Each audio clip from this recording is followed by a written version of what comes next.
Sir தொடர்ந்து ஒரு collar இருக்காங்க, அவங்க கிட்ட பேசிடலாம். வணக்கம்மா, சென்னையில இருந்து மாளவிகா இணைஞ்சிருக்கீங்க, உங்களோட சந்தேகங்களை கேட்கலாம். சார் நான் 12th முடிச்சிருக்கேன் சார். நான் சென்னையில இருந்து கால் பண்ணிருக்கேன். என்னோட நேம் மாளவிகா. நான் 12th 350 எடுத்திருக்கேன் சார். எங்க அப்பா ஓன் லாஜிஸ்டிக்ஸ் கம்பெனி வைக்கிறாங்க. என்ன பிபிஏ லாஜிஸ்டிக்ஸ் எடுத்து படிக்க சொல்றாங்க. என்ன இதனால எனக்கு என்ன சார் ஃபியூச்சர்ல ஜாப் ஆப்பர்ச்சுனிட்டி இருக்கு எனக்கு? ஓகேம்மா, ஓகே, ப்ரோக்ராம் பாருங்கள், நான் எக்ஸ்பிளைன் பண்ணுறேன்.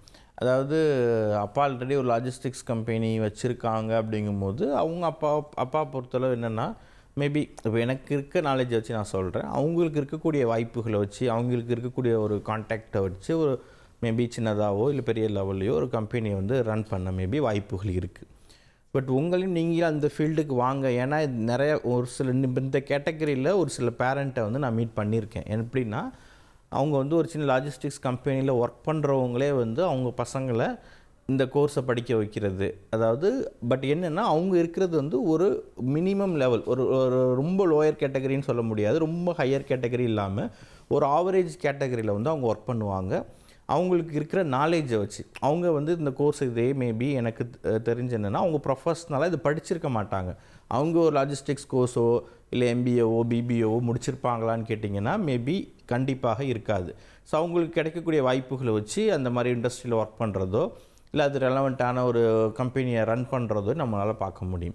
பட் பேரண்ட்ஸோட எக்ஸ்பெக்டேஷன் என்னவாக இருக்கும் அப்படின்னா, நீங்கள் இதே டிகிரியை வந்து லாஜிஸ்டிக்ஸ் அண்ட் ஷிப்பிங்கை வந்து ப்ரொஃபஷ்னலாக நீங்கள் படிச்சுட்டு வந்தீங்க அப்படின்னா, இன்னமும் வந்து அந்த பிஸ்னஸை வந்து பெரிய லெவலில் பண்ண முடியும், பெரிய லெவலில் எக்ஸ்பேண்ட் பண்ண முடியும், கான்டாக்டை வந்து டெவலப் பண்ண முடியும், நிறைய விஷயங்கள் செய்ய முடியும். ஏன்னா இப்போ உங்களுக்கு வந்து கரண்ட்டு ட்ரெண்ட் டெக்னாலஜி அட்வான்ஸ்மெண்ட்டுன்னு ஒன்று இருக்குது. அதாவது எல்லா இப்போ ஏஐ நம்ம பற்றி பேசுகிறோம், cyber security, data science, machine learning அப்படிங்கிறது எல்லா ஏரியாவுக்குமே அப்ளிகேபிள் ஆகக்கூடியது. இப்போ கம்ப்யூட்டர் சயின்ஸ், இப்போது வந்து உங்களுக்கு ஒரு கம்ப்யூட்டர் சயின்ஸ் நாலேஜ், ஒரு ஐடி பேஸ்டு நாலேஜ் அப்படிங்கிறது லாஜிஸ்டிக்ஸ் அண்ட் ஷிப்பிங் இண்டஸ்ட்ரீஸ்க்குமே தேவையான ஒரு ஏரியா. அப்படிங்கிறதுனால நீங்கள் இதை படிச்சுட்டு இந்த வரும்போது ஒரு இண்டஸ்ட்ரியில் ஒர்க் பண்ணிட்டு வரீங்களோ இல்லை வந்து டைரெக்டாகவே நீங்கள் முடித்த உடனே இந்த லைனில் நீங்கள் இன்வால்வ் ஆகுறீங்க அப்படின்னா, அந்த பிஸ்னஸ் வந்து என்ன பண்ண முடியும்னா இன்னும் வந்து ஒரு பெரிய லெவலில் டெவலப் பண்ண முடியும், அதை உருவாக்க முடியும் அப்படிங்கக்கூடிய ஒரு தாட் கண்டிப்பாக இருக்கும். ஸோ நீங்கள் இன்னொரு ஸ்டூடெண்ட்ஸ், ஒரு சில மாணவர்கள் பார்த்தீங்கன்னா, எவ்வளோ நாள் சார் நம்ம வந்து ஒருத்தர்கிட்ட ஒர்க் பண்ணிகிட்டே இருக்கிறது, இப்போ நான் வந்து I want become a owner, நான் ஒரு ஓனர் ஆகணும், நான் ஒரு கம்பெனியோட சேர்மன் ஆகணும், மேனேஜிங் டைரக்டர் ஆகணும் அப்படின்னு விரும்பக்கூடிய ஸ்டூடெண்ட்ஸ்க்கு வந்து இந்த கோர்ஸ் பிபிஏல லாஜிஸ்டிக்ஸ் அண்ட் ஷிப்பிங் இல்லை எம்பிஏல லாஜிஸ்டிக்ஸ் அண்ட் ஷிப்பிங் அப்படிங்கிறது 100% வந்து யூஸ்ஃபுல்லாக இருக்கும். ஏன் என்ன காரணம்னு கேட்டிங்கன்னா, இது கம்ப்ளீட்டாக வந்து ஒரு ட்ரேடிங் ரெலவெண்ட்டாக ஒரு எக்ஸ்போர்ட் இம்போர்ட் பிஸ்னஸ் நீங்கள் எடுத்துக்கலாம். அதை பற்றி இதை படிக்கக்கூடியது, அது மாதிரி காமர்ஸ் பற்றி படிக்கிறது, இந்த மாதிரி எல்லா சப்ஜெக்ட்டுமே இதில் கவர் ஆகும். ஸோ ஜென்ரலாக இருக்கக்கூடிய finance, marketing, operation management, supply chain management இதுவுமே இதில் கவர் ஆகிடும். ஸோ அசெட்டில் வந்து இந்த டிபார்ட்மெண்ட் ஆஃப் லாஜிஸ்டிக்ஸ் அண்ட் ஷிப்பிங்லாம் பார்த்தீங்கன்னா வந்து 99% வந்து பிளேஸ்மெண்ட் ரெக்கார்ட் அச்சீவ் பண்ணியிருக்கிறாங்க. எல்லா டிகிரி யூஜி முடிக்கக்கூடிய மாணவர்களுமே பிஜி முடிக்கக்கூடிய மாணவர்களுமே நிறைய ப்ராக்டிக்கல் ஓரியன்டாக அவங்களோட நாலேஜ் வந்து டெவலப் பண்ணுவீங்க. ஒரு இண்டஸ்ட்ரியில் நீங்கள் ஒர்க் பண்ணுவீங்க, இண்டஸ்ட்ரியல் விசிட் அதிகமாக இருக்கும். அதே மாதிரி நீங்கள் வந்து ஒரு படிச்சுட்டு இருக்கும் போதே வந்து ஒரு ஃபுல் டைமாக ஒரு கம்பெனியில் ஆன் ஜாப் ட்ரைனிங் வந்து கம்ப்ளீட் பண்ணுவீங்க. ஸோ அதன் மூலமாக நாலேஜ் டெவலப்மெண்ட் அப்படிங்கிறது நிறையா இருக்கும். ஸோ நீங்கள் ஒரு பிபிஏ முடிச்சுட்டு லாஜிஸ்டிக்ஸ் அண்ட் ஷிப்பிங்கில் கம்ப்ளீட் பண்ணிங்கன்னா again you can go with ஒரு எம்பிஏ ப்ரோக்ராம் கூட நீங்கள் பார்ட் டைமில் பண்ண முடியும். ஸோ பட் இந்த ஒரு சில படிப்புக்கெல்லாம் பார்த்தீங்கன்னா நீங்கள் யூஜி முடித்தாலே ஜாப் கிடைக்கும். ஸோ அந்த வகையில் இந்த பிபிஏ லாஜிஸ்டிக்ஸ் அண்ட் ஷிப்பிங்கிறது நீங்கள் ஒரு 3 இயர் டிகிரியே வந்து நீங்கள் ஜாபுக்கு போகிறதுக்கு வந்து போதுமானதாக இருக்கும். ரொம்ப நன்றி சார். அடுத்தபடியாக ராஜா இணைஞ்சிருக்காங்க நெல்லூர்லேருந்து. வணக்கம் ராஜா, சார்கிட்ட உங்களோட சந்தேகங்களை கேட்கலாம். வணக்கம் சார். வணக்கம் ராஜா, சொல்லுங்கள். சார் நான் வேலூர்லேருந்து பேசுகிறேன். ஆக்சுவலி தம்பிக்காக தான் பார்த்துட்டு இருக்கோம். தம்பி இப்போ தான் 12th முடிச்சிருக்காரு. ஓகே. 430 ஸ்கோர் பண்ணியிருக்காரு. ஸோ அவருக்கு ஆக்சுவலி ஏர்லைனில் ஒர்க் பண்ணணும்னு தான் இன்ட்ரெஸ்டாக ரொம்ப நாளாக சொல்லிட்டு இருந்தாரு. நம்ம ரிலேட்டிவ் ஒரு தம்பி கூட நம்ம அசட் காலேஜில் தான் படிச்சு இப்போ ஏர் இந்தியாவில் ஏதோ ஒர்க் பண்ணிட்டு இருக்கான். லாஸ்ட் இயர் தான் முடிச்சாரு போல. ஓகே. அதான் நம்ம காலேஜை பற்றி தான் நல்லா சொல்லியிருந்தாரு, நல்லா பிளேஸ்மெண்ட்ஸ்லாம் நல்லா சப்போர்ட் பண்ணுவாங்கன்னு சொல்லி. ஓகே. ஸோ அதான் தம்பியுமே இங்கே ஜாயின் பண்ணலாம் அப்படின்னு சொல்லி அதை பற்றி டீட்டெயில்ஸ் கேட்கலாம்னு கால் பண்ணேன் சார். Okay G. ஒரு குரூப் 12th என்ன குரூப்பு? அவர் ஃபிசிக்ஸ் தான் சார். குட். ஓகே.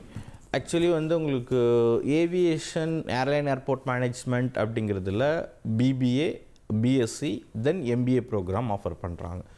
பட் இந்த ஏவியேஷன் துறையில் வந்து வேலை வாய்ப்புகள் அப்படிங்கிறது உங்களுக்கு நிறையாவே இருக்குது. அதாவது ஒரு வளர்ச்சி அடைஞ்சிக்கிட்டு இருக்கக்கூடிய ஒரு செக்டார்னு சொல்லலாம். இன்னமும் வந்து வேலை வாய்ப்புகள் அதிகமாக உருவாகிட்டு இருக்கக்கூடியது. ஏன்னா ஆல்ரெடி எக்ஸிஸ்டிங் இருக்கக்கூடிய எல்லா ஏர்லைன்ஸுமே நியூ ஏர்க்ராஃப்ட் நிறையா ஆர்டர் பண்ணியிருக்காங்க. ஸோ கவர்மெண்ட்டுமே இந்த செக்டாரை டெவலப் பண்ணுறதுக்கு வந்து நிறைய ஸ்டெப் எடுத்துக்கிட்டு இருக்காங்க. அதே மாதிரி ஒரு லாஸ்ட் ஒரு 10 இயர்ஸ் இப்போ இருக்கிற கண்டிஷனுக்கும் பிஃபோர் ஒரு 10 இயர்ஸ்க்கு இருந்த நிலைமையும் பார்த்தீங்கன்னா இப்போ அந்த கம்பேர் பண்ணும்போது நிறையா வந்து உங்களுக்கு இந்த செக்டார் வந்து வளர்ச்சி அடைஞ்சிருக்கக்கூடியதை நம்மளால் பார்க்க முடியும். அதே மாதிரி உங்களுக்கு ஏர்போர்ட்ஸோட எண்ணிக்கையும் வந்து ஃப்யூச்சரில் வந்து இன்க்ரீஸ் பண்ணுறதுக்கு கவர்மெண்ட் வந்து நிறைய ஸ்டெப் எடுத்துகிட்டு இருக்காங்க. ஸோ இந்த ஏவியேஷன் அப்படிங்கிறதுல உங்களுக்கு airline airport management, aviation UG, PG any degree முடிச்சிருக்கக்கூடிய மாணவர்கள் வந்து பிஜி பண்ணலாம்.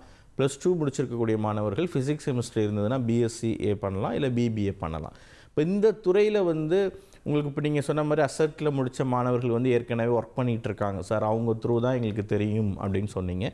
ஸோ நிறையா மாணவர்கள், அதாவது அசட்டில் முடித்த மாணவர்கள் அப்ராடில் ஒர்க் பண்ணுறவங்களும் சரி, இல்லை இந்தியாவில் ஒர்க் பண்ணுறவங்களும் சரி, ஏன்னா இந்த அலுமினே கனெக்ட் அப்படிங்கிறது ரொம்ப ஸ்ட்ராங்காக இருக்கும். ஏன்னா நம்மளுடைய அலுமினே மீட்டை எவ்ரி இயர் வந்து நம்ம ஃபாரினில் தான் கண்டக்ட் பண்ணுறோம். லாஸ்ட் இயர் துபாய் கண்டக்ட் பண்ணோம், தென் மலேசியாவில் கண்டக்ட் பண்ணாங்க, திஸ் இயர் வந்து சவுதி அரேபியா ரியாத்தில் கண்டக்ட் பண்ணுறாங்க. ஸோ எவ்ரி இயர் வந்து உங்களுக்கு அலுமினே மீட்டே வந்து அப்ராடில் நடக்குது. ஸோ இந்தியாவில் காலேஜ் கேம்பஸ் நடக்கக்கூடிய அலுமினே மீட்டுமே இருக்குது. இந்த ஏவியேஷன் அப்படிங்கிறதுல ஒரு சில ஏரியாஸ், அதாவது உங்களுக்கு வந்து ஒரு 45 டிபார்ட்மெண்ட்ஸ் மேலே வந்து ஏர்போர்ட்டில் இருக்குது. ஒரு பேசிக் ஒரு சேல்ஸ்லேருந்து ஸ்டார்ட் பண்ணி அட்வான்ஸ் லெவல் வர. ஸோ அதில் எல்லா துறைகள்லையுமே இந்த எல்லா சப்ஜெக்ட்டுமே, உதாரணத்துக்கு வந்து இப்போ ஏர் travel management, air traffic control, இந்த மாதிரி சப்ஜெக்ட் எல்லாமே வந்து அந்த 3 இயர்ஸில் வந்து அவங்க முடிப்பாங்க.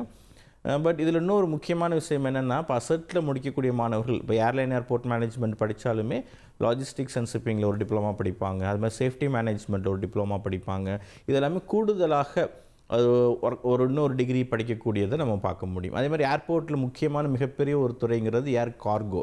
ஸோ அந்த ஏர் கார்கோ ரெலவெண்ட்டாகவும் ஜாப் கிடைக்கிறதுக்கு வந்து வாய்ப்புகள் வந்து நிறையா இருக்குது. இந்த பிஎஸ்சி ஏவியேஷனில் மட்டும் ஒரு 30 to 40% வந்து டெக்னிக்கலாக உங்களுக்கு கவர் ஆகும். ஸோ அந்த டெக்னிக்கல் நாலேஜுமே வந்து அவங்களுக்கு ஏஎம்இ ஏர்க்ராஃப்ட் மெயின்டெனன்ஸ் ரெலவெண்ட்டாகவுமே அவங்க படிப்பாங்க. அதுலேயுமே நிறைய வேலை வாய்ப்புகள் இருக்குது. ஸோ இந்த செக்டாருமே ஏர்லைன் ஏர்போர்ட் மேனேஜ்மெண்ட், ஏவியேஷன்லேயுமே நம்ம அசட் காலேஜில் வந்து எவ்ரி இயர் வந்து நல்ல ஒரு ஹையஸ்ட் ரேஷியோவில் வந்து பிளேஸ்மெண்ட் ரெக்கார்டு வந்து அச்சீவ் பண்ணுறாங்க. நிறைய வேலை வாய்ப்புகள் இருக்குது. பட் இந்த டிகிரி எல்லாம் படித்தா வேலை கிடைக்கும் அப்படிங்கிறத விட அது எங்கே படிக்கணும், அது எப்படி படிக்கணும் அப்படிங்கிறது ரொம்ப ரொம்ப முக்கியம். ஏன்னா நாலேஜ் டெவலப்மெண்ட் அப்படிங்கிறது ரொம்ப முக்கியம். இந்த ஸ்கில் ஓரியன்டாக நம்ம வந்து நம்மளுடைய நாலேஜை டெவலப் பண்ணால் மட்டும்தான் ஒரு ஆன் கேம்பஸ்லேயோ ஆஃப் கேம்பஸ்லேயோ ஜாப் கிடைக்கிறதுக்கு வந்து ஈஸியாக இருக்கும். ஸோ அதுக்கு தகுந்த மாதிரி ஃப்ரம் பிகினிங்கில் டே 1லேருந்து உங்களுக்கு அசட்டில் வந்து ட்ரைனிங் எல்லாமே பிளான் பண்ணி கொடுப்பாங்க. நீங்கள் டைரெக்டாக காலேஜ் கேம்பஸை விசிட் பண்ணுங்கள், டீட்டெயில் நிறையா தெரிஞ்சுக்கலாம்.